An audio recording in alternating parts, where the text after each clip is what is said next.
जय हिंद दोस्तों। स्वागत है आप सभी का अचीव सीएपीएफ के इस प्लेटफॉर्म पर। आज की जो हमारी वीडियो है जिसका जो मेन टॉपिक है मैथ्स के बारे में हम लोग यहाँ पर डिस्कस करेंगे। देखिए क्या है कि हर इंसान, हर टीचर आज साइंस की स्ट्रेटेजी की बात कर रहा है, पॉलिटी की बात कर रहा है, ज्योग्राफी की बात कर रहा है, हिस्ट्री की बात कर रहा है, इकोनॉमिक्स की बात कर रहा है, बट मैंने बहुत ही कम लोगों को मैथ्स की स्ट्रेटेजी बताते हुए या फिर ऐसा कुछ शेयर करते हुए देखा है। बट ये आपके लिए मैथ्स की स्ट्रेटजी जानना बहुत ज़रूरी है। मैथ्स की जो सिचुएशन है, मैं आपको समझाने की कोशिश करूँ तो कुछ ऐसी है जो साइंस की जो सिचुएशन पहले हुआ करती थी कि हम साइंस को इतना इम्पॉर्टेंट रोल नहीं समझते थे साइंस का। बट धीरे धीरे आपने देखा कि साइंस आज इतना इम्पॉर्टेंट रोल प्ले कर रहा है कि आप बिना साइंस को करे सिलेक्शन नहीं ले सकते। सेम मैथ्स का भी आज वही सीन है, अगर आप इस चीज़ को समझ लें। क्योंकि देखिए हिस्ट्री अनप्रिडिक्टेबल हो चुकी है, इकोनॉमी भी अनप्रिडिक्टेबल हो चुकी है, बट मैथ्स अभी भी आप, मतलब मैं आपको दिखाऊंगा कि कैसे 2021 से आप 2022 का मैथ्स प्रिडिक्ट कर सकते थे। तो हमारा जो मेन एजेंडा है इस वीडियो का वो ये 3 क्वेश्चन है, और इन 3 क्वेश्चन के थ्रू आई थिंक आपके सभी के जो डाउट हैं मैथ्स से रिलेटेड दूर हो जाएंगे। जहाँ पर हम सबसे पहले डिस्कस करेंगे कि वाई टू स्टडी मैथ्स, कि हमें जो मैथ्स है वो क्यों पढ़नी है, आखिर इतना जोर हम मैथ्स पे क्यों दें। सेकंड है why to what to study in maths. ठीक है, ये समझ में आ गया कि मैथ्स करनी है, पर उसमें भी देखो कुछ चीज़ें हैं जहाँ पर आपको फोकस करना है व्हाट टू स्टडी में, वो मैं आपको बताऊँगा। देन थर्ड है हाउ टू स्टडी मैथ्स। अब देखो ये भी पढ़ने का एक तरीका होगा, ऐसा नहीं कि आपने यहाँ पर भी 6 से लेकर 12 तक की एनसीईआरटी कर डाली, तो वो गलती नहीं करना। कुछ बच्चों से मेरी बातचीत होती है तो वो कहते हैं कि सर हमने मैथ्स की एनसीईआरटी शुरू कर दी है, तो वो नहीं करना है भाई। एनसीईआरटी आपको साइंस में करनी है, पॉलिटी में करनी है, ज्योग्राफी में करनी है, बट यहाँ एनसीईआरटी करने की ज़रूरत ही नहीं है आपको। तो क्या करना है हम एक एक करके बात करेंगे, बट सबसे पहले हम लोग अपना जो पहला क्वेश्चन है वाई टू स्टडी मैथ्स उस पर डिस्कस करते हैं कि मैथ्स आपको क्यों पढ़ना है, आखिर इंपॉर्टेंस क्या है मैथ्स की, और आप लोग क्यों नहीं समझ रहे हो। देखिए ये 5 साल का सब्जेक्ट वाइज एनालिसिस है जो मैं आपको पहले भी प्रोवाइड करा चुका हूँ। अब हम 2022 का जो एनालिसिस है अगर उसको देखें, पॉलिटी में आपके 11 क्वेश्चन पूछे गए थे, वहीं हिस्ट्री में आपके 18 क्वेश्चन पूछे गए थे, और मैथ्स में 15 क्वेश्चन। देखिए पॉलिटी में जो 11 क्वेश्चन पूछे गए थे उसमें से 3 से 4 क्वेश्चन ऐसे थे जो कह सकते हैं कि हमारी एक एवरेज बच्चे की पहुंच से थोड़े से परे थे। हम नहीं समझ पा रहे थे कि उनको कैसे टैकल करना है। तो मैं मान के चल सकता हूं कि आप में से 70-80% बच्चों ने 7 से 8 क्वेश्चन जो है पॉलिटी के सही किए होंगे 11 में से। वहीं हिस्ट्री में आप इस बार का जो ट्रेंड देखेंगे, आर्ट एंड कल्चर कुछ ज़्यादा ही पूछ ली, जिसकी वजह से लोगों की हिस्ट्री थोड़ी सी बिगड़ गई। और मैं हमेशा ही कहता हूँ कि हिस्ट्री थोड़ी अनप्रिडिक्टेबल है भी, और जो हम मॉडर्न हिस्ट्री के भरोसे हिस्ट्री में एग्ज़ाम में जाते हैं वो भी इस बार ज़्यादा नहीं देखने को मिली। तो मतलब मुझे लगता है कि हिस्ट्री में भी आपका बहुत अच्छा स्कोर मोस्टली बच्चों का नहीं रहा होगा। बट वहीं इन 2 सब्जेक्ट को पढ़ने के लिए आप कितना जो एफर्ट डालते हैं वो समझिए। आप पॉलिटी के लिए लक्ष्मीकांत पढ़ते हैं, एनसीईआरटी पढ़ते हैं, टेस्ट लगाते हैं, और हो सकता है किसी के एक्स्ट्रा नोट्स भी उठाते होंगे, शॉर्ट नोट्स टाइप।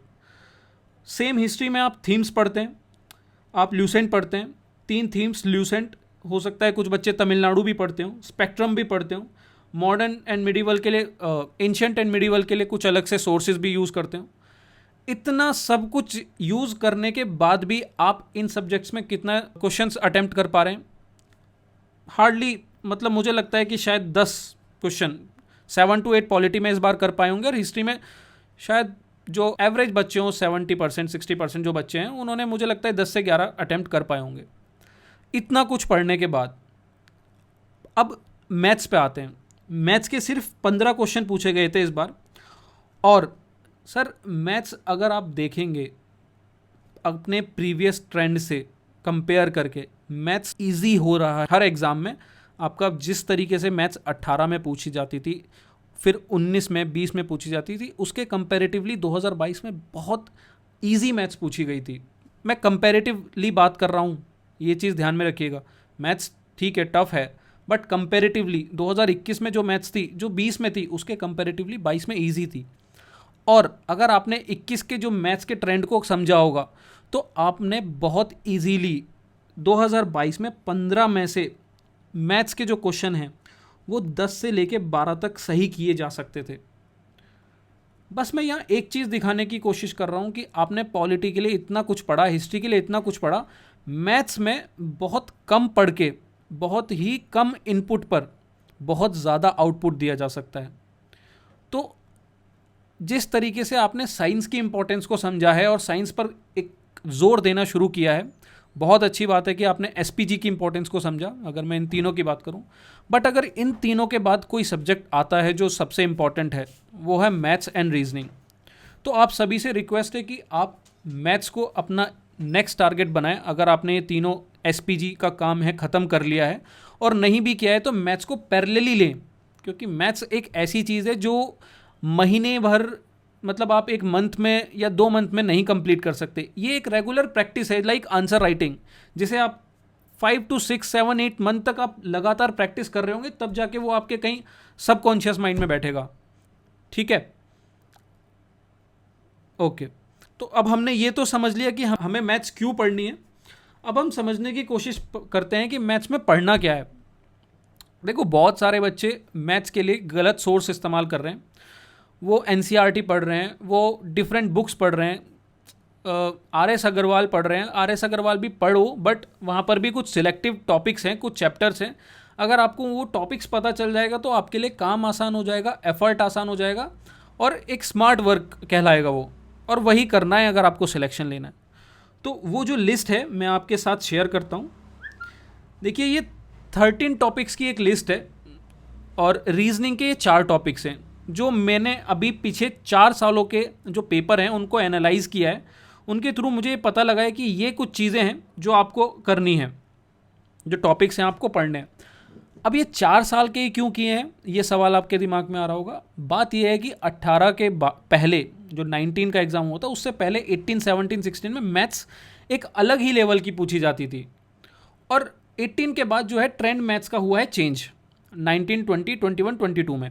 इन 4 सालों में जो एनालिसिस के थ्रू पता लगा है, मैथ्स के ये 13 टॉपिक हैं जो बहुत इंपॉर्टेंट हैं, और मैं आपसे कहूँगा कि इनको जिस तरीके से मैंने जिस सीक्वेंस में मैंने आपको प्रोवाइड कराए हैं उस सीक्वेंस में आप इनको पढ़ें, क्योंकि ये इनके वेटेज के अकॉर्डिंग ही मैंने इनको लिस्टिंग की है कि सबसे पहला जो सबसे इंपॉर्टेंट टॉपिक है मैथ्स में वो है प्रॉफिट एंड लॉस। इसके क्वेश्चन 2022 में एक आया है, बट 2021 में 2021 में 3 पूछे गए थे, 20 में 1, 19 में 1।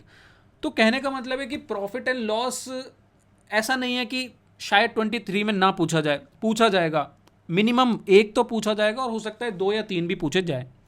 तो आपको इसको सबसे पहले तैयार करना है। देखो, प्रायोरिटी समझो। ऐसा नहीं है कि मैथ्स में आप हर एक टॉपिक पढ़ने बैठ जाओगे, फिर तो आपको मैथ्स डिफिकल्ट लगेगा ही। सिर्फ कुछ टॉपिक्स करो, स्मार्टली काम करो, अपना टाइम सेव करो और पेपर 2 और अदर सब्जेक्ट्स में लगाओ। ठीक है, तो हमने प्रॉफिट एंड लॉस देख लिया। उसके बाद जो सेकंड इंपॉर्टेंट टॉपिक है एवरेज। अब देखो, आप यहाँ देख रहे होगे 21 में एक भी क्वेश्चन नहीं आया, 20 में नहीं आया, 19 में नहीं आया, बट 22 में आया 2 क्वेश्चन। तो मेरा एक इंट्यूशन कह रहा है कि एवरेज का क्वेश्चन 2023 में ज़रूर आएगा, तो आप एवरेज को भी तैयार करें। और एवरेज को मैंने सेकंड नंबर पे क्यों रखा है, मैं उसका एक रीज़न समझाता हूँ। एज जो क्वेश्चन है 3rd नंबर पर, हमेशा हर एग्ज़ाम में CAPF के 1 या 2 क्वेश्चन पूछा गया है एज पे। मतलब एज ऐसा टॉपिक है, कुछ टॉपिक हैं like profit and loss, age, and आगे हम बात करेंगे। ये UPSC कुछ भी हो जाए, इन पर क्वेश्चन पूछना नहीं छोड़ रही है अगर मैं उनके प्रीवियस ईयर के क्वेश्चंस को देखूं। हमने एवरेज सेकंड नंबर पे क्यों रखा है, बात यह है कि एज को करने से पहले आपको एवरेज को समझना होगा, क्योंकि एज जिस तरीके के क्वेश्चन ये एज से पूछते हैं वो एवरेज एज के कॉन्सेप्ट पे बेस्ड होते हैं। तो इन दोनों टॉपिक्स को आप या तो एक ही मान लीजिए या अलग मान लीजिए, बट आपको ये दोनों तैयार करने हैं अच्छे से। ठीक है, 4th है आपका टाइम एंड वर्क। बहुत सिंपल क्वेश्चन पूछा जाता है, हम आगे बात करेंगे। 5th है टाइम एंड डिस्टेंस। इस पर इस बार 2 क्वेश्चन पूछे गए। ये भी कुछ एवरेज की तरह इसकी कहानी है कि अभी तक क्वेश्चन नहीं पूछे गए थे, पिछले 3-4 सालों में अचानक से 2 क्वेश्चन पूछे, तो टाइम एंड डिस्टेंस को भी आपको अच्छे से पढ़ना है। 6th है मेंसुरेशन 3D। अब यहाँ पर एक क्वेश्चन आता है, वो है रिफॉर्मिंग शेप का।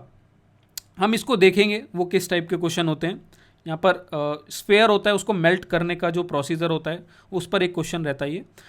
फिर PNC, परम्यूटेशन एंड कॉम्बिनेशन, ये भी बहुत एक इम्पॉर्टेंट एरिया है जहाँ से पिछले 2-3 सालों में हमेशा एक क्वेश्चन पूछा है। और मतलब मैथ्स, आपको कोर मैथ्स नहीं पढ़नी है, आप मैथ्स से पता नहीं क्यों घबराते हैं। मैथ्स, मैं मानता हूँ मैथ्स टफ है, बट जो UPSC CAPF में मैथ्स पूछी जा रही है वो एकदम बेसिक लेवल।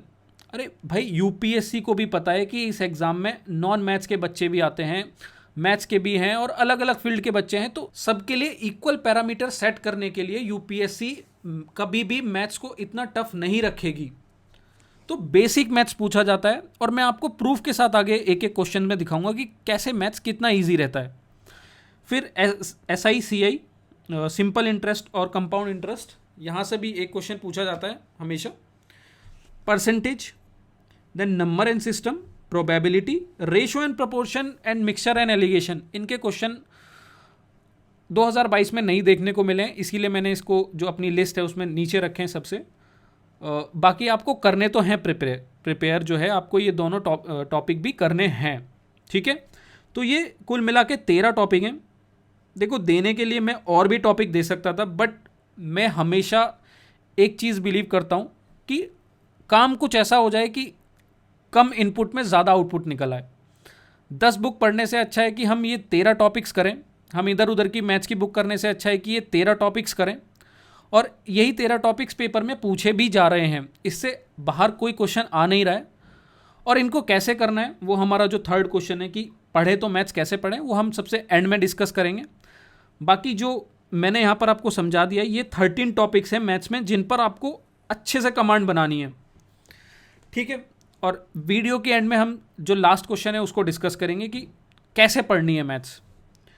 उसके बाद रीजनिंग देख लेते हैं। रीजनिंग में देखिए, ये 4 टाइप के क्वेश्चन है जो आपके पूछे जा रहे हैं। पहला calendar, second missing number, third blood relation and fourth direction. And इसमें भी जो मिसिंग नंबर है अल्फ़ाबेट सीरीज़ वाला, जहाँ पर आपको एक सीरीज़ देंगे एंड कुछ नंबर मिस कर देंगे, मतलब मैथमेटिकल एक मेंटल एबिलिटी जो आपकी चेक की जा रही है यहाँ पर, उस टाइप के क्वेश्चन होते हैं। फिर कैलेंडर को आपको पक्का तैयार करना है। 2022 में रीजनिंग का एक भी क्वेश्चन नहीं आया, ये एक एक्सेप्शन है, बट कैलेंडर का क्वेश्चन हमेशा से एक क्वेश्चन रहा है। वहीं डायरेक्शन का भी क्वेश्चन आता है, ब्लड रिलेशन का कभी कभी देखने को मिला है, बट ओवरऑल ये 4 टॉपिक हैं, ये आपको तैयार करने हैं, ठीक है। अब हम लोग ये चीज़ समझने की कोशिश करेंगे, मैं आपको एक चीज़ समझाने की कोशिश करूँगा कि हमने इन 13 टॉपिक्स को ही क्यों अपनी लिस्ट में ऐड किया है, और एक सबसे बड़ी चीज़ कि हम कैसे हमारा जो एग्ज़ाम था 2022 का उसको प्रिडिक्ट कर सकते थे और आगे भी कर सकते हैं, ठीक है।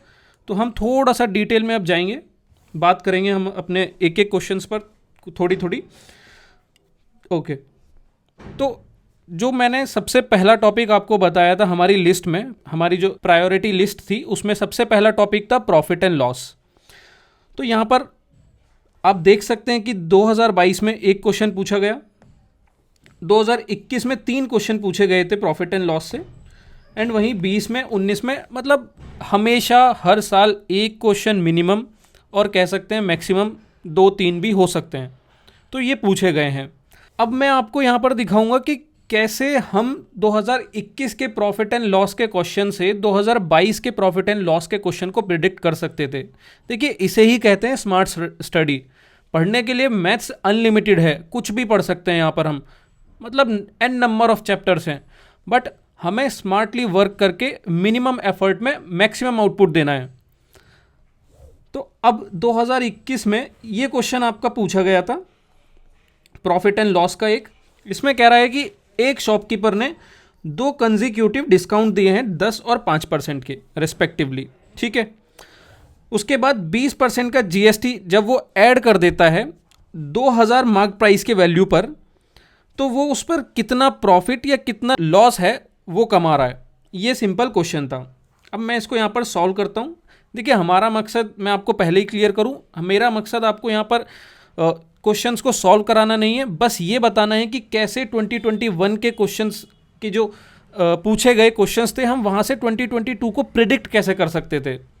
ठीक है, तो अब मैं यहाँ पर इसको एक सॉल्व करके दिखाता हूँ। देखो यहाँ पर एक चीज़ याद रखना, जैसे ये 95 क्वेश्चन है हमारा 2021 का, जब भी आपको लॉस या गेन परसेंटेज दिखाना होता है तो वहाँ पर हमें एक्चुअल वैल्यू की इतनी ज़रूरत नहीं होती, वहाँ पर हम किसी वैल्यू को एक गैस भी कर सकते हैं। तो मैं यहाँ पर मान के चलता हूँ कि हमारा जो आइटम है वो 100 रुपीज़ का है।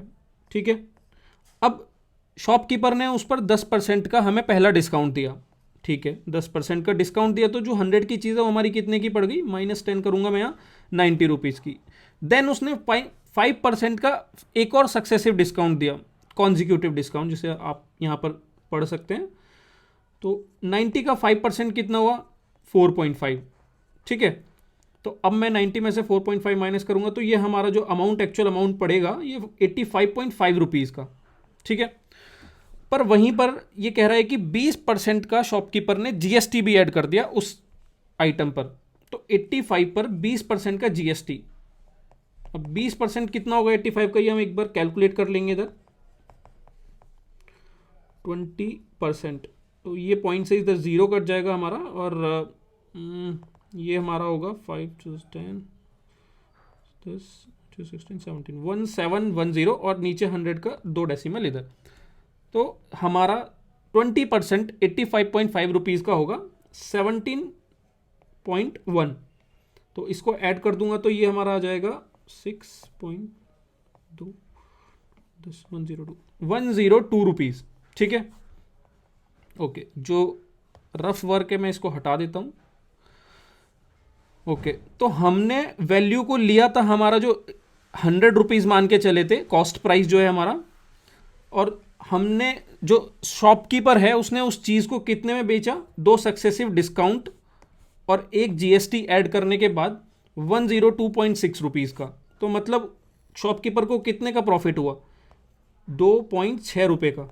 ठीक है, इसे परसेंटेज में बताने के लिए अपॉन में 100, क्योंकि कॉस्ट प्राइस 100 है, इनटू में 100, तो ये हमारा हो जाएगा 2.6% का जो है उसे प्रॉफिट होगा। तो 2.6% मोर, तो आंसर इसमें बी आएगा। ठीक है, ओके, तो मैं यहाँ पर इसे सॉल्व करके सिर्फ इसलिए बताया क्योंकि इस क्वेश्चन में जो ये चीज़ यहाँ पर हुई है, ये इतना पार्ट बस 2022 में यही क्वेश्चन था आपका। हमारा जो यहाँ 2021 में तो ये क्वेश्चन थोड़ा लेंदी पूछा गया था, बट मैंने जैसा कि पहले आपको समझाया कि 22 में पिछले कंपैरेटिवली 21 के क्वेश्चन से ज़्यादा आसान क्वेश्चन पूछे गए थे।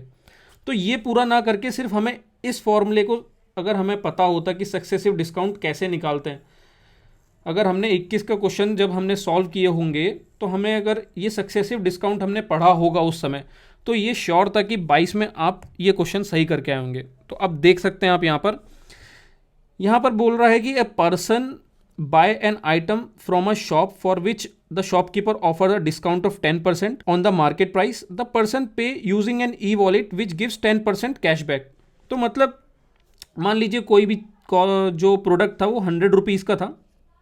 ठीक है, उस 100 पर पहला जो डिस्काउंट मिला वो 10% का मिला, तो 10% जब माइनस करेंगे तो ये हमारा 90 आ जाएगा। एंड देन अगेन उसको एक कैशबैक आया, तो वो भी एक डिस्काउंट हुआ 10% का। ठीक है, तो 90 का 10% हो जाएगा 9, तो हम इसमें 9 माइनस करेंगे तो हमारी वैल्यू आएगी 81। तो कहने का मतलब है आइटम आपका 100 का था, पड़ा 81 का, तो कितना प्रॉफिट हुआ, तो ये हमारा 19 रुपीज़ का प्रॉफिट हुआ। और प्रॉफिट परसेंटेज निकालना है तो अपॉन में कॉस्ट प्राइस इंटू में 100, तो ये हमारा आ गया 19%। सिर्फ ये करना था। मतलब आप देख पा रहे होंगे 2021 में जो इतना सॉल्यूशन है सिर्फ इसको यहाँ पर यूज़ करना था। कहने का मतलब है आपको इफेक्टिव डिस्काउंट, जैसे कॉन्जिक्यूटिव डिस्काउंट या सक्सेसिव डिस्काउंट भी कहते हैं, ये निकालना आपको आना होता तो ये इजीली क्वेश्चन सॉल्व किया जा सकता था। और खैर इसका देखिए इन सब की शॉर्ट कीज़ भी होती हैं, शॉर्टकट तरीके भी होते हैं करने के। आप पहले ये प्रोसेस समझेंगे तो आपको फिर शॉर्टकट भी सीखने होंगे, क्योंकि टाइम आपको बचाना बहुत ज़रूरी है एग्ज़ाम में। और अगर मैं इसमें शॉर्टकट की बात करूँ तो इसका सिंपल एक फॉर्मूला होता है इफेक्टिव डिस्काउंट का, जहाँ पर x प्लस वाई माइनस में x इंटू वाई अपॉन में 100, ये एक सक्सेसिव डिस्काउंट का आपका फॉर्मूला होता है। यही आपको यहाँ पर पुट करना था। x यहाँ पर 10 है, y भी 10 है, माइनस 10 इंटू 10 अपॉन में 100, तो ये हो गया 20 माइनस में 1, आंसर आ गया आपका 19%। सिंपल इतना काम करना था, ये आपका सी आंसर हो जाएगा। तो देखा आपने किस तरीके से 2021 के क्वेश्चन का एक सिंपल छोटा सा पार्ट वो 2022 में क्वेश्चन बनाकर पूछ लिया। तो मेरा यहाँ पर समझाने का बस दो चीज़ है कि आप किस तरीके से प्रीवियस ईयर क्वेश्चन से प्रिडिक्ट कर सकते हैं आने वाला क्वेश्चन, और जो आपकी जो स्टडी होनी चाहिए आज जो आप मैथ्स पढ़ने जा रहे हैं वो इस बेसिस पे होनी चाहिए जो हमारा ट्रेंड है। ऐसा नहीं कि हम कुछ भी उठाकर मैथ्स में पढ़ ले रहे हैं, इस तरीके से तो मैथ्स आपकी कभी ख़त्म ही नहीं हो पाएगी। ठीक है, अब आगे भी कुछ एग्जांपल्स देखेंगे हम। ओके, अब ये एवरेज का क्वेश्चन है। अब यहाँ पर एवरेज का मैंने बताया 2022 में दो क्वेश्चन पूछे गए थे, ये आप देख पाएंगे। 21 में और 20 में और 19 में एवरेज के क्वेश्चन नहीं थे, बट 18 में भी पूछा, 17 में भी पूछा। बट मेरा ये अनुमान है कि शायद 23 में एवरेज का क्वेश्चन ज़रूर आए, तो आप एवरेज को भी ज़रूर करें। और देखिए एवरेज का क्वेश्चन आए या ना आए, दो चैप्टर आपकी मैथ्स में ऐसे हैं जो हमेशा आपको करे हुए होने चाहिए, क्योंकि उनकी जो अंडरस्टैंडिंग है वो कहीं ना कहीं किसी ना किसी चैप्टर में आपको ज़रूरत पड़ने ही वाली है। और वो दो चैप्टर है एवरेज और परसेंटेज। डायरेक्ट क्वेश्चन हो सकता है एवरेज और परसेंटेज से ना आए, बट उनका जो कॉन्सेप्ट है, उनकी जो अंडरस्टैंडिंग है, वो आपकी कहीं ना कहीं देखने को ज़रूर मिलेगी। तो ये दो चैप्टर है, इनको तो आपको अच्छे से समझना है। ठीक है, अब देखो यहाँ एवरेज के क्वेश्चन से आप एक और चीज़ समझने की कोशिश करो। जो हमारा मैथ्स होता है CAPF में इतना टफ नहीं होता कि उसमें आपको एक मैथ्स की डिटेल्ड नॉलेज की ज़रूरत है।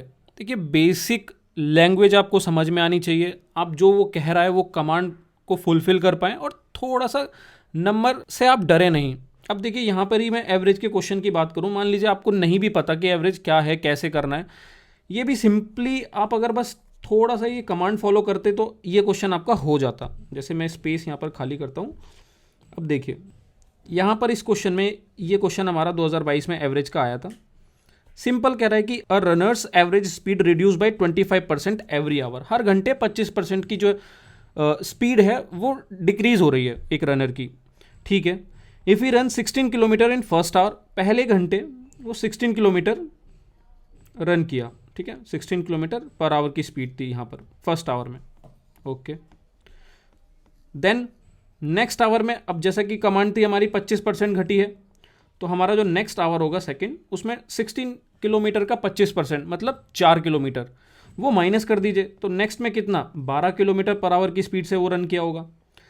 और कह रहे हैं कि यहाँ पर 3 घंटे तक ये दौड़ा है, रनिंग जो है 3 घंटे तक की है, तो 2 घंटे हो गया। अब जो थर्ड आवर होगा वहाँ पर भी 25% रिड्यूस हुई होगी स्पीड, तो 12 का 25% कितना हुआ, 12 का 25% कितना हुआ 3, माइनस कर दीजिए, तो यहाँ पर आ गया 9 किलोमीटर पर आवर। तो कहने का मतलब है कि पहले घंटे में 16 किलोमीटर, सेकेंड आवर में 12 किलोमीटर, थर्ड आवर में 9 किलोमीटर। पूछा है average speed. Average speed equals to average distance upon में एवरेज टाइम। एवरेज डिस्टेंस कितना है 16 + 12 + 9, टाइम कितना है 1 + 1 + 1। आंसर क्या हो गया 16 + 12 हमारा 28 एंड +9 हमारा हो जाएगा 37 अपॉन में 3। इसको सिंप्लीफाई करेंगे तो हमारा आ जाएगा 12.33 किलोमीटर पर आवर। हमारा आंसर आ गया। अब यहाँ पर हमें बहुत ज़्यादा एवरेज की इन डेप्थ नॉलेज की ज़रूरत पड़ी क्या, नहीं पड़ी। सिंपल मैंने सिर्फ स्टेटमेंट पढ़ा, उसके अकॉर्डिंग वैल्यू पुट की और ये आंसर हो गया। तो यही चीज़ मैं आपको समझाने की कोशिश कर रहा हूँ कि जो CAPF का मैथ्स होता है उसमें बहुत ज़्यादा डिटेल्ड नॉलेज की ज़रूरत नहीं पड़ती। सिर्फ सुपरफिशियल लेवल पे आपको मैथ्स थोड़ी सी पता होनी चाहिए, एवरेज क्या है, कैसे वैल्यू पुट की जाती है, कैसे सॉल्व किया जाता है, थोड़ा सा आप नंबरों से फ्रेंडली होने चाहिए, बस इतनी ज़रूरत है। और हल्की सी प्रैक्टिस, अब देखिए ये आपने क्वेश्चन देखा कितना इजीली सॉल्व किया। अब मैं आपको दिखाता हूँ दूसरा क्वेश्चन जो 2022 में आया था। अब ये भी एवरेज का ही क्वेश्चन था, ये भी कितना इजीली आप देखेंगे, आप कहेंगे कि कितना आराम से इसे सॉल्व कर दिया।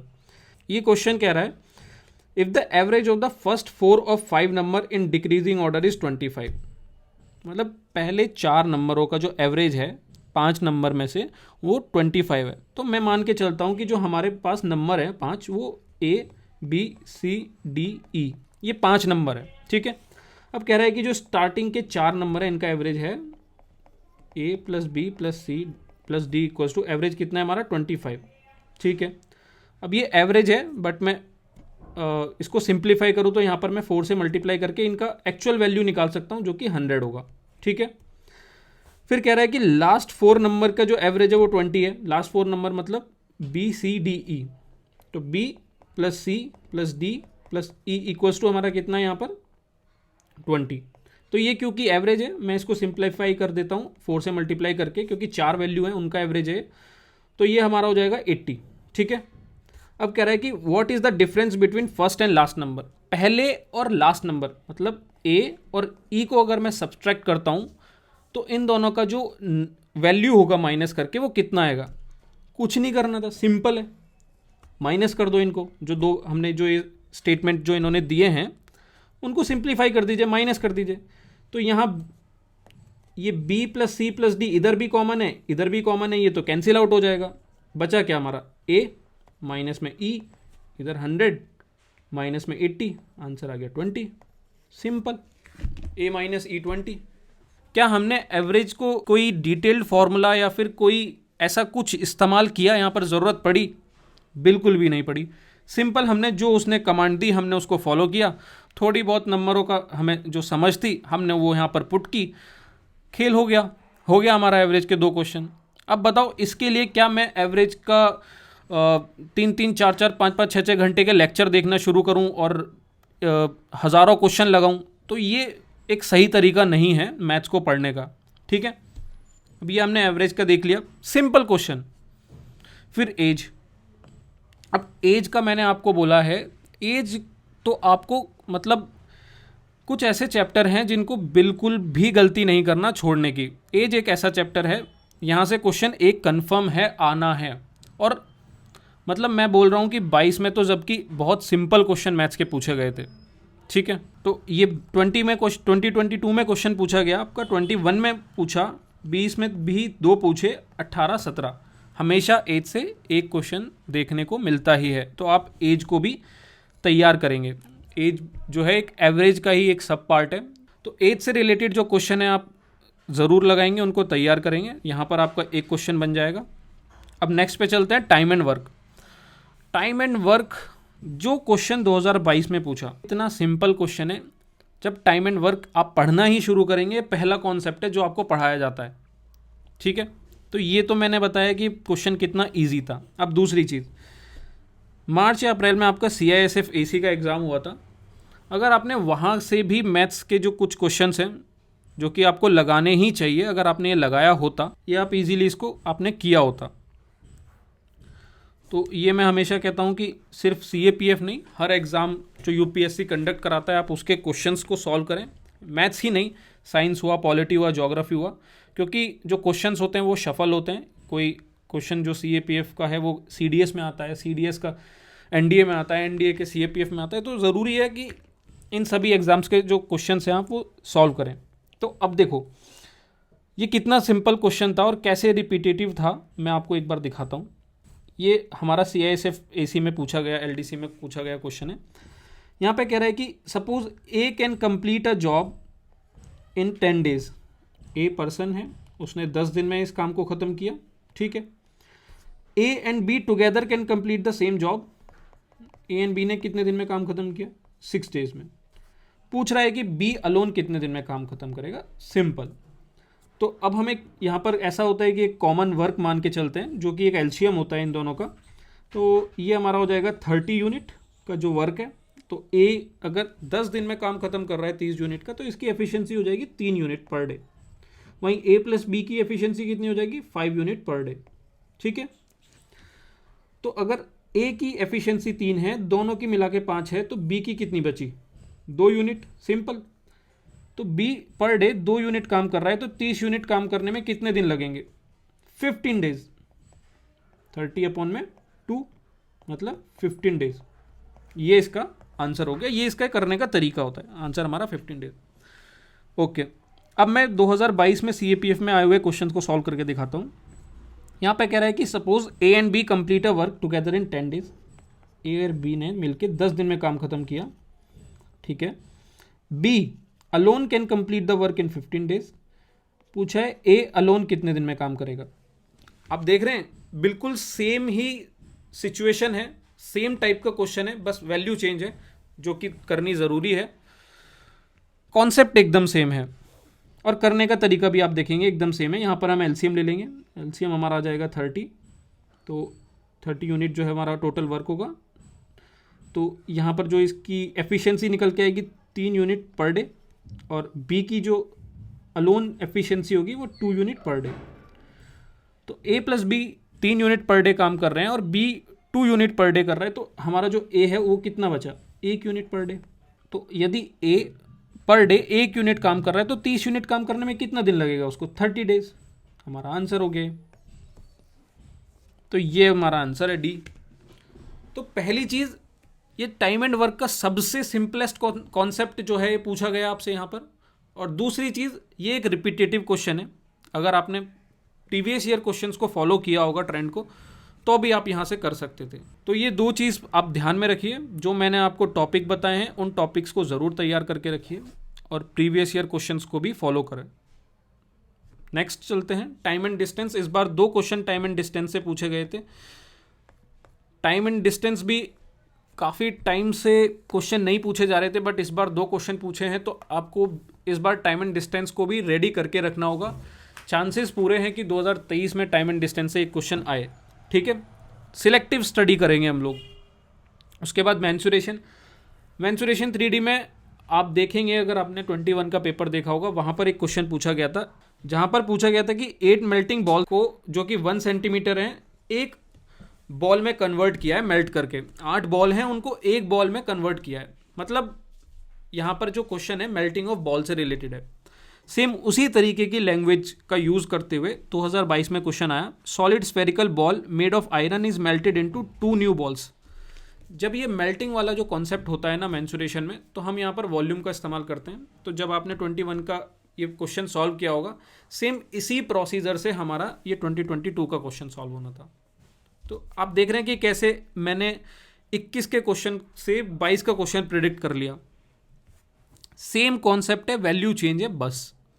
और 23 में भी आप अपना जो मैथ्स आने वाला है उसके लिए कुछ इस तरीके से ही तैयार करेंगे, ठीक है।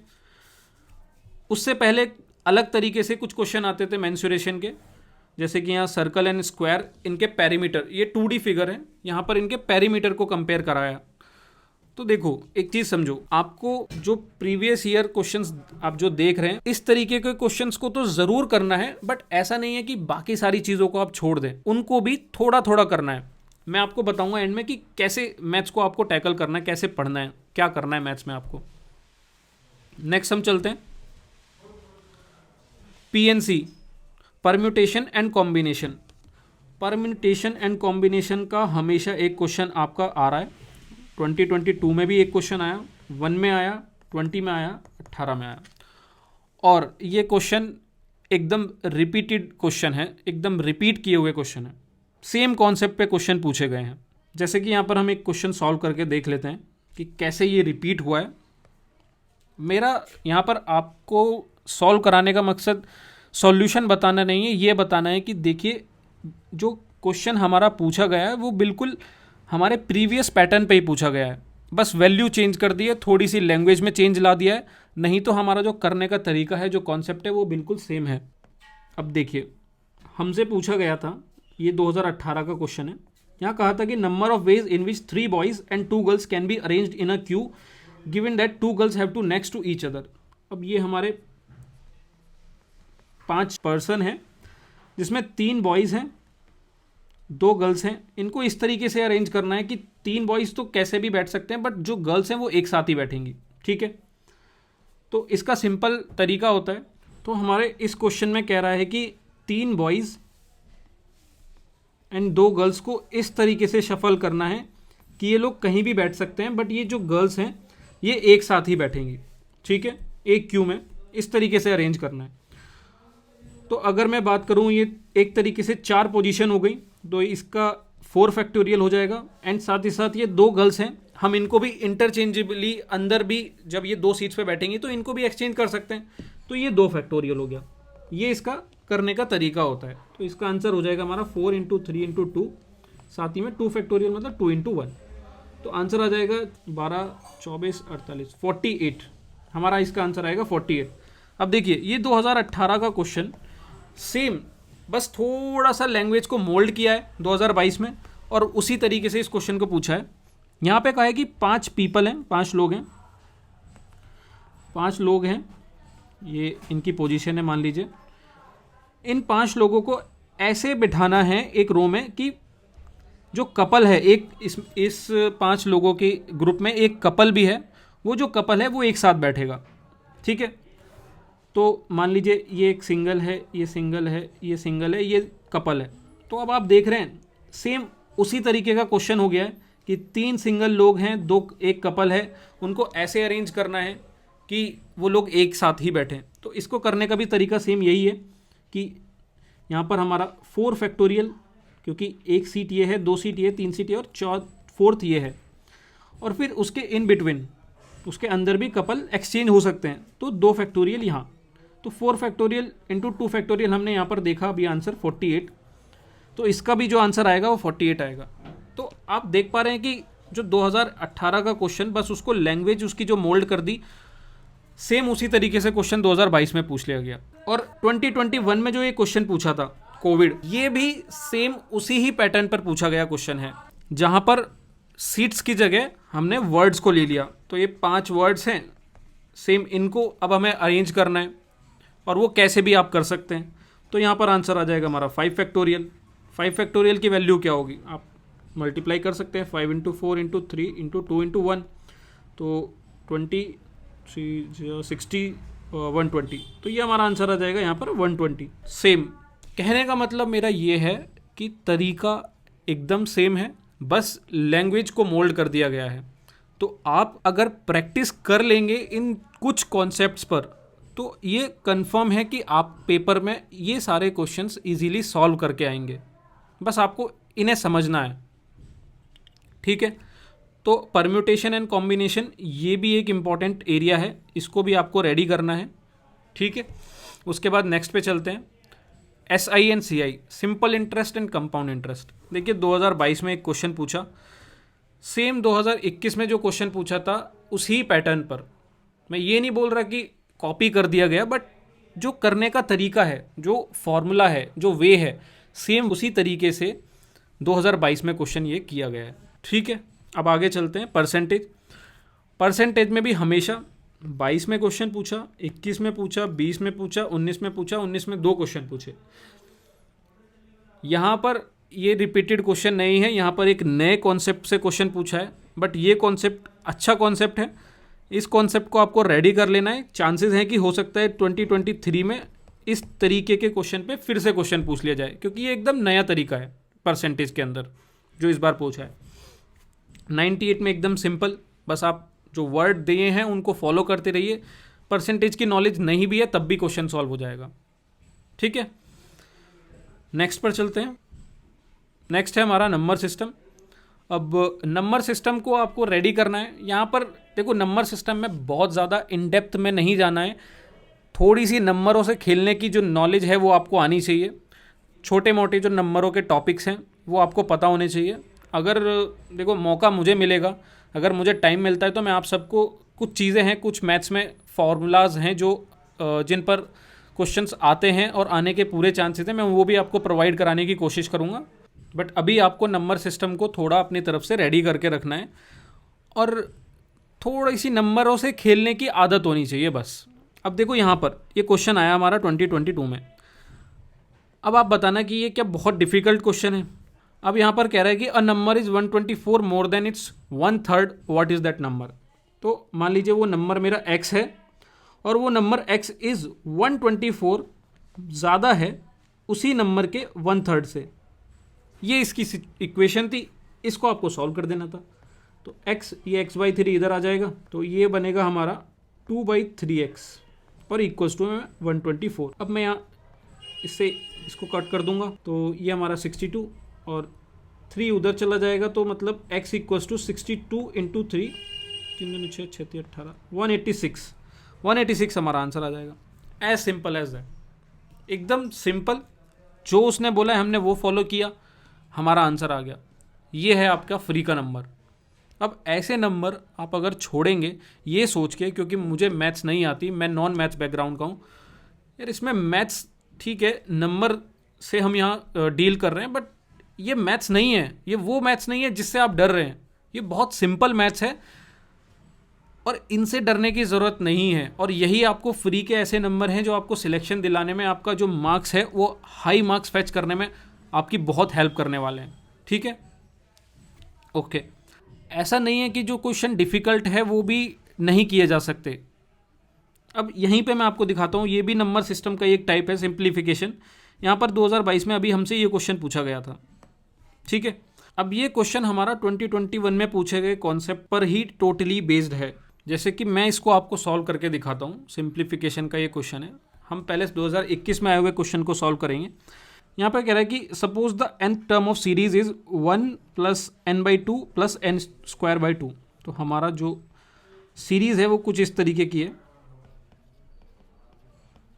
ओके, अब यहाँ पर क्या है कि 20 टर्म्स तक, अगले 20 टर्म्स तक की सीरीज को बनाना है और उसका जो सम है वो निकालना है। सिंपल। तो हम अगर यहाँ पर वैल्यू पुट करते हैं 20 नंबर तक, तो हमारी सीरीज कुछ ऐसी फॉर्म होगी, लाइक 1 + n में अगर मैं सबसे पहले 1 लेता हूँ तो 1/2, 1²/2, फिर प्लस, अब ये 1, जब मैंने n की वैल्यू 1 पुट करी तब हमारा ये आया। अब मैं जब n की वैल्यू 2 पुट करूँगा तो 1, 2/2 प्लस 2²/2। इसी तरीके से मैं जब 3 पुट करूँगा, 4, 5, 10 पुट करते करते एंड में जब 20 पुट करूँगा तो मेरी ये वैल्यू आएगी 20/2 प्लस में 20²/2। अब देखो यहाँ पर ना बहुत ज़्यादा दिमाग नहीं चलाना है, सिंपल फॉर्मूला बेस्ड है। इसको सिंपली हम यहाँ अब क्या करने वाले हैं, थोड़ा समझने की कोशिश करना। ये जो 1 है मैं सब में से अलग निकाल लूँगा, ये 20th टर्म तक होगा, क्योंकि n नंबर जो n है हमारा 20 टर्म तक है, तो ये हमारे 20 होंगे। तो हमारे जो ये 1 होंगे ये 20 तक होंगे, ऐसे 20 टर्म होंगी 20, ये मैंने अलग निकाल लिया। प्लस में 1/2, 2/2, 3/2, 4/2, 20/2 करते करते हमारा ये एक सीरीज़ आएगी, जिसमें से मैं 1/2 कॉमन लेके अंदर 1 + 2 + 3 एक 20th टर्म तक की सीरीज़ बना लूँगा। वहीं उसी तरीके से ये थर्ड नंबर जो है n²/2, यहाँ पर भी मैं 1/2 कॉमन लेके एक 1², 2², 20th स्क्वायर तक की एक सीरीज़ बना लूँगा। ये मैंने सिंप्लीफाई कर दिया। अब ये 20 टर्म तक मैं इसको अगर मैं वैल्यू लिखूं तो ये 1 1 1 1 1 20 टर्म तक है, तो यहाँ हमारा जो आएगा 20 आ जाएगा। अब इसकी मैं बात करूं तो ये 1.5 अलग हो गया। अब आपको यहाँ पर कुछ फॉर्मूले हैं वो आपको पता होने चाहिए, जैसे 1 से लेके n नंबर ऑफ टर्म का जो सम है, जो नेचुरल नंबर है, n number of natural number, उनका जो सम अगर आपको कभी निकालना है तो उसका फॉर्मूला आपको पता होना चाहिए। यहाँ पर वो होता है n+1/2। ठीक है, ये आपका फॉर्मूला है। तो वही आप यहाँ पर वैल्यू पुट कर देंगे कि n की वैल्यू हमारी 20 है, तो ये 21/2 10, तो ये हमारा आ जाएगा इधर 105। ठीक है, अब ये वैल्यू आई इसकी। अब हमें इसको सॉल्व करना है, सेम जैसे हमने n नंबर ऑफ टर्म्स का जो फॉर्मूला यहाँ पर देखा, ऐसे ही n² का फॉर्मूला एक होता है, तो हम यहाँ उसको लिखते हैं, फिर उसमें वैल्यू पुट करेंगे। तो उसका फॉर्मूला होता है n+1 2n+1/6। अब यहाँ पर n की जगह हम 20 रखते हैं, 20, 21 और ये हमारा हो जाएगा 41/6। अब इसको मैं सिंप्लीफाई कर लूँगा तो हमारी वैल्यू कुछ आ जाएगी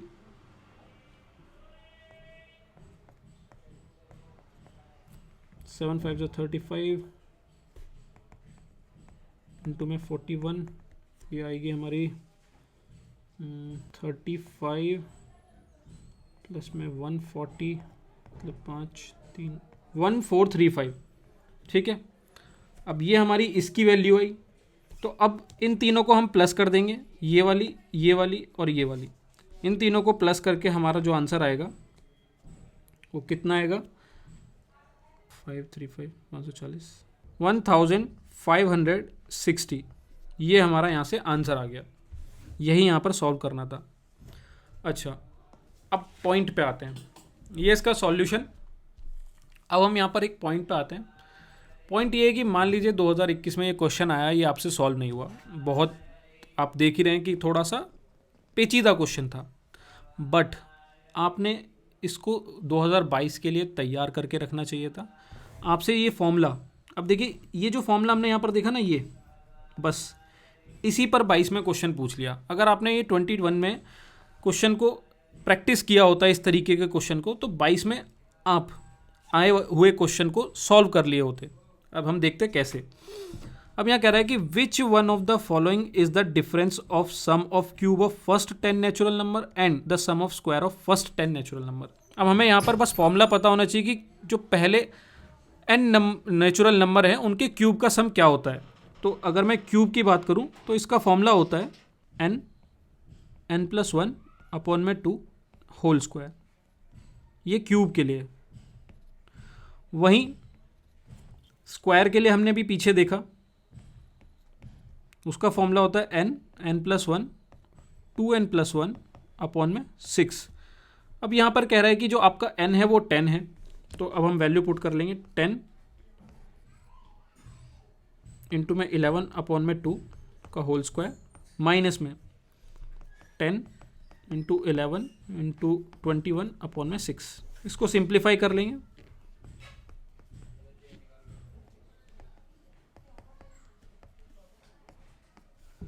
तो ये हमारा हो जाएगा 2 7, ये कट जाएगा 5 7 5 या 35 इंटू में 11। थोड़ा और सिंप्लीफाई करेंगे इसको, तो ये आ जाएगा हमारा 25 30 3025 माइनस में 5 3 5 7 8 385। इसको सिंप्लीफाई कर लेंगे यहाँ, तो यहाँ 3025 में से 385 माइनस कर देंगे, तो हमारी वैल्यू आ जाएगी 12 में से 8 के 4 30 29 में से 3 गए 26। तो हमारा जो आंसर आ जाएगा 2640, ये बी। तो कहने का मतलब है कि 2021 में अगर आपने इस क्वेश्चन को समझा होता और इस फॉर्मूले पर थोड़ा सा काम किया होता, तो आप 2022 में ये क्वेश्चन भी इजीली सॉल्व कर लेते। तो इस तरीके से हमें प्रीवियस ईयर क्वेश्चन से प्रेडिक्ट करके आने वाले क्वेश्चंस को प्रेडिक्ट करना है। ठीक है, और ये कुछ फॉर्मूलेज हैं यहाँ पर, जो फॉर्मूले हमने अभी देखे मैंने यहाँ पर लिख रखे हैं कि sum of first n natural number n+1/2, sum of square of first n natural number n+1 2n+1/6 और sum of cube of n natural number ये है। इतने फॉर्मूले आपको बस ये 2-3 पता होने चाहिए, आपका ये क्वेश्चन दोनों सॉल्व हो जाते हैं। ठीक है, अब हम आगे बढ़ते हैं। प्रोबेबिलिटी, इस बार हमें एक प्रोबेबिलिटी से क्वेश्चन देखने को मिला। ये भी काफ़ी सिंपल क्वेश्चन है, थोड़े से आपको कॉन्सेप्ट पता होने चाहिए, थोड़ी सी प्रैक्टिस होनी चाहिए, ये क्वेश्चन भी हो जाता है आपका। फिर रेशियो एंड प्रोपोर्शन, 2022 में कोई रेशियो एंड प्रोपोर्शन से क्वेश्चन नहीं आया, 2021 में आया, 20 में आया, फिर पीछे 2 साल में नहीं आया। तो रेशियो एंड प्रोपोर्शन को भी आपको करना है, बट इसकी इंपॉर्टेंस इतनी भी नहीं है, बट करना ज़रूर है, हो सकता है इस बार क्वेश्चन पूछ लिया जाए। ठीक है, ओके। मिक्सचर एंड एलिगेशन से 21 में क्वेश्चन पूछा, ये भी ऐसा टॉपिक है कि मतलब समय मिल रहा है तो आप इसको ज़रूर करें। ठीक है, कैलेंडर। अब हम रीजनिंग में आ जाते हैं। रीजनिंग में हम देखेंगे हमेशा एक क्वेश्चन कैलेंडर का पूछा गया है, एक्सेप्शन 2022 में तो रीजनिंग से कुछ भी क्वेश्चन नहीं आया, और ये आपको अंदाज़ा लगा लेना चाहिए था, क्योंकि जो रीजनिंग का ट्रेंड है वो ईयर बाय ईयर रिड्यूस ही हो रहा है। 2019 में अराउंड 10 to 11 रीजनिंग के क्वेश्चन थे, देन 20 में वो रिड्यूस होके 4 से 5 क्वेश्चन हुए, देन 21 में रिड्यूस होके 2 क्वेश्चन शायद रीजनिंग के हुए, एंड 22 में आपने देखा एक भी क्वेश्चन रीजनिंग का नहीं है। तो कोई ऐसा आश्चर्य नहीं होना चाहिए कि इस बार रीजनिंग का क्वेश्चन नहीं आया, क्योंकि पिछले 1-2 साल से हम देख रहे हैं कि रीजनिंग का ट्रेंड डाउन ही हो रहा है। बट फिर भी हम कुछ टॉपिक है रीजनिंग के जो पढ़ेंगे, लाइक कैलेंडर। चांसेस है कि अगली बार कोई क्वेश्चन आ जाए, मतलब आएगा भी रीजनिंग से रिलेटेड क्वेश्चन, तो यहीं से देखने को मिल सकता है हमें, ठीक है। उसके बाद डायरेक्शन से एक क्वेश्चन कभी देखने को मिलता है, जहाँ पर पहले बताते हैं हम लोग कि एक पर्सन है, वो इतना डिस्टेंस नॉर्थ गया, फिर देन साउथ गया, और फिर से उसने लेफ़्ट लिया, राइट लिया, तो बताइए कि इनिशियल जर्नी जहाँ से स्टार्ट की वहाँ से एंड की जर्नी तक का डिस्टेंस क्या है। तो बहुत सिंपल होता है, कुछ क्वेश्चन आप प्रैक्टिस करेंगे इजीली इस टाइप के क्वेश्चंस को सॉल्व कर लेंगे। उसके बाद मिसिंग नंबर से काफ़ी सारे क्वेश्चन आते हैं। ये बस आपको नंबर से खेलने का थोड़ा आदत होना चाहिए। यहाँ पर कुछ नंबर गिवन होते हैं, क्वेश्चन मार्क लगा के दिया जाता है, आपको वहाँ पर गैस करना होता है कि हाँ क्या नंबर हो सकता है। एक फ्लो, एक सीक्वेंस होती है, बस वो हमें जैसे ही हम अगर उसको जज कर लेते हैं, समझ लेते हैं, तो हमारी जो नेक्स्ट सीरीज़ है वो हम कंप्लीट कर लेते हैं। तो बस ये क्वेश्चन है, ये थोड़े से आपको अटेम्प्ट करने हैं, थोड़े बहुत आप इसको देखते रहिए। कुछ नहीं पता 2023 में पूछ भी ले ना भी पूछे, बट हम अपनी तरफ से ये थोड़े बहुत टॉपिक रेडी करके रखेंगे, ठीक है। ये missing number and alphabetical series ये आपका तैयार होना चाहिए। ये कुछ क्वेश्चन हैं, आप देख लेंगे इनको।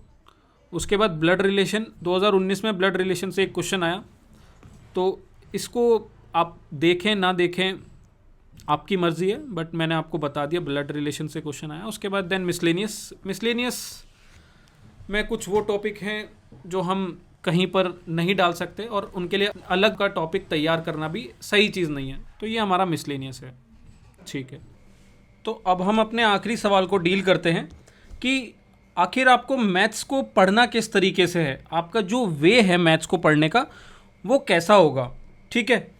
देखिए, आपको मैथ्स को पढ़ने का जो तरीका होगा वो हॉरिजॉन्टल एक्सकवेशन पर बेस्ड होगा, ना कि वर्टिकल एक्सकवेशन पे। मतलब, अब इसका मैं मतलब समझाता हूँ कि मैं वर्टिकल एक्सकवेशन को क्यों मना कर रहा हूँ, हॉरिजॉन्टल एक्सकवेशन की बात क्यों कर रहा हूँ, ठीक है। मान लीजिए एक टॉपिक है प्रॉफिट एंड लॉस। अब यहाँ पर एक क्वेश्चन आया आपका इफेक्टिव डिस्काउंट से रिलेटेड, ठीक है, सक्सेसिव डिस्काउंट, इफेक्टिव डिस्काउंट्स, कुछ भी कह लीजिए। तो अब आपको यहाँ पर इस इफेक्टिव डिस्काउंट के टॉपिक को इन डेप्थ एनालिसिस नहीं करनी है। CAPF में सबसे अच्छी चीज़ यही है कि ये यूपीएससी यहाँ पर जो क्वेश्चन मैथ्स में पूछ रही है वो एकदम सुपरफिशियल लेवल पर पूछ रही है कि आपसे सिर्फ आपको उस टॉपिक की एक बेसिक नॉलेज हो। तो आपको यहाँ पर जो एक्सकवेशन है आपका वो वर्टिकली नहीं करना है, हॉरिजॉन्टली करना है। हॉरिजॉन्टली मतलब आप जो प्रॉफिट एंड लॉस है उसके डिफरेंट डायमेंशंस को टच करेंगे। फॉर एग्जांपल यहाँ पर एक इफेक्टिव डिस्काउंट का क्वेश्चन है, दूसरा अब यहाँ पर एक कॉस्ट प्राइस निकालने के लिए एक कुछ क्वेश्चंस होते हैं जो कॉस्ट प्राइस निकालने पर बेस्ड होते हैं। फिर यहाँ पर एक पार्टनरशिप से रिलेटेड एक क्वेश्चन हो सकता है। ऐसे ही 4 से 5 6 जितने भी डायमेंशंस हैं, मतलब प्रॉफिट एंड लॉस पे जितने भी टाइप के क्वेश्चंस बनते हैं, आपको उन क्वेश्चनों की लिस्ट रेडी करनी है। लाइक आप कोशिश करो, जैसे कुछ तो चैप्टर ऐसे होंगे जहाँ पर आपको शायद 2 या 3 ही डायमेंशंस देखने को मिलेंगी टॉपिक्स में, बट कुछ ऐसे जहाँ पर 5 7 10 भी हो सकते हैं। लाइक प्रॉफिट एंड लॉस हुआ, परसेंटेज हुआ, ठीक है। तो आप यहाँ पर क्या करो, आपको करना किस तरीके से है, आप हर एक टॉपिक उठाइए, उसमें जो डायमेंशंस हैं कि उन टॉपिक्स पे जो अलग अलग डायमेंशंस में क्वेश्चंस बन रहे हैं या बन सकते हैं, उसमें 3 से 5 क्वेश्चन, ये 3 से 5 क्वेश्चन अपने रेडी करके रखो एक नोट्स बना के, ठीक है। तो इस तरीके से मान लीजिए अगर प्रॉफिट एंड लॉस में 10 टॉपिक हैं तो आपने हर टॉपिक पे अराउंड 5-5 क्वेश्चंस रेडी कर लिए, तो आपके 50 क्वेश्चन प्रॉफिट एंड लॉस में हो गए। ऐसे ही अगर मैं बात करूँ SI एंड CI में, simple interest and compound interest, वहाँ पर बहुत ज़्यादा डायमेंशंस नहीं होती, बस बेसिक कुछ फॉर्मूला होते हैं, उन्हीं पर क्वेश्चंस घूमते रहते हैं। तो आपको उनके क्वेश्चंस 4-5 क्वेश्चंस बना लेने हैं। तो इस तरीके से हम लोग टॉपिक को डिटेल स्टडी ना करते हुए उसको हॉरिजॉन्टली, मतलब सुपरफिशियल लेवल पे ऊपर से टॉपिक को टच करते हुए जाएंगे सारे डायमेंशंस को। ये तरीका है CAPF के मैथ्स को कवर करने का, और मैंने आपको पीछे डिटेल्ड एनालिसिस में ये चीज़ दिखाई भी है। जितने भी क्वेश्चन पूछे गए थे, जो 13 टॉपिक्स की लिस्ट मैंने प्रोवाइड की है, उन सब के सिर्फ बेसिक क्वेश्चंस पूछे गए थे, कोई भी ऐसा क्वेश्चन नहीं था जो बहुत डिटेल में पूछा गया, ठीक है। कम एफर्ट में हम लोग मैथ्स को टैकल कर सकते हैं टॉपिक मैंने आपको 13 मैथ्स के बता दिए हैं, वो 13 टॉपिक्स आप लोग रेडी रखें। ज़्यादा डिटेल्ड स्टडी करने की ज़रूरत नहीं है, टफ समझने की मैथ्स को कोई ज़रूरत नहीं है, क्योंकि मैथ्स उस लेवल की यहाँ पूछी ही नहीं जा रही जो हम इसको टफ समझे। चाहे आप मैथ्स बैकग्राउंड से हों या ना हो, तब भी आप मैथ्स में अच्छा स्कोर कर सकते हैं। एंड आई होप आप सभी को इस वीडियो से थोड़ी क्लियरिटी मिली हो। एंड अगर मिली है तो प्लीज़ इस वीडियो को लाइक करें, हमारे चैनल को सब्सक्राइब करें, और आपका जो भी ओपिनियन है, जो भी व्यूज़ है, रिव्यूज़ है, आप कमेंट सेक्शन में ज़रूर दें। और कोई भी क्वेरी है तो आप कमेंट सेक्शन में दें, ठीक है। और thank you very much and जय हिंद।